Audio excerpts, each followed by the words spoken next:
The factions of Wiltnah, the Grey Council. The Grey Council, a faction steeped in mystery and magic, where the ancient power of the earth flows through every tree, river, and stone. While other factions may rely on technology or physical might, the Grey Council wields a force far older, magic that shapes the very world around them.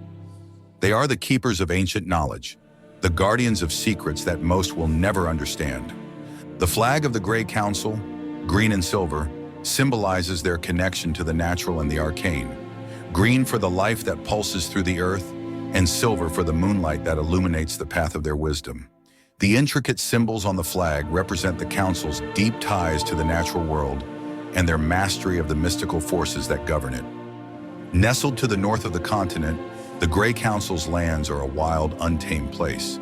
Dense forests, ancient groves, and towering mountains dominate the landscape, with magic thrumming in the very air. At the heart of this wild land lies Druvenwell, the capital city, hidden deep within an enchanted forest. Druvenwell is not a typical city of stone and metal, but a place where nature and magic intertwine.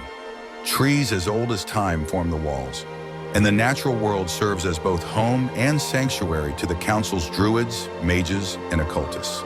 The city is protected by spells that obscure its true location, making it nearly impossible to find for those not welcome.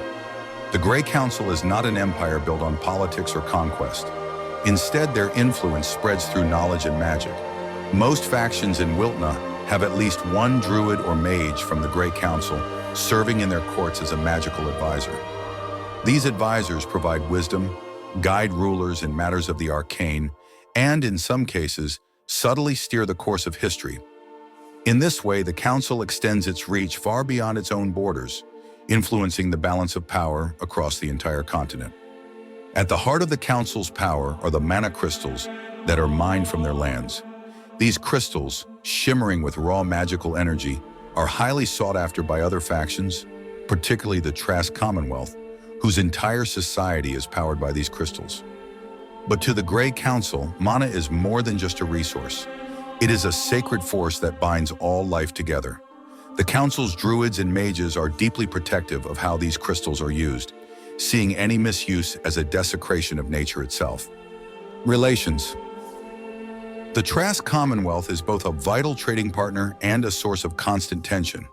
The Commonwealth relies heavily on the mana crystals mined from Grey Council lands to fuel their machines and inventions. While the Grey Council benefits from this trade, they view Trask's use of mana to power steam engines and machines as reckless and dangerous. The philosophical divide between the two factions is wide. Trask sees mana as a tool for progress, while the Grey Council believes it should be respected and preserved. Despite their unease, the two factions continue to trade out of necessity rather than mutual respect. Relations with the Verdini Empire are more neutral, but tinged with quiet disapproval. The Grey Council watches Verdini's use of magic-enhanced soil with a wary eye, seeing it as a distortion of natural magic. To them, magic should be a force used sparingly and with great reverence.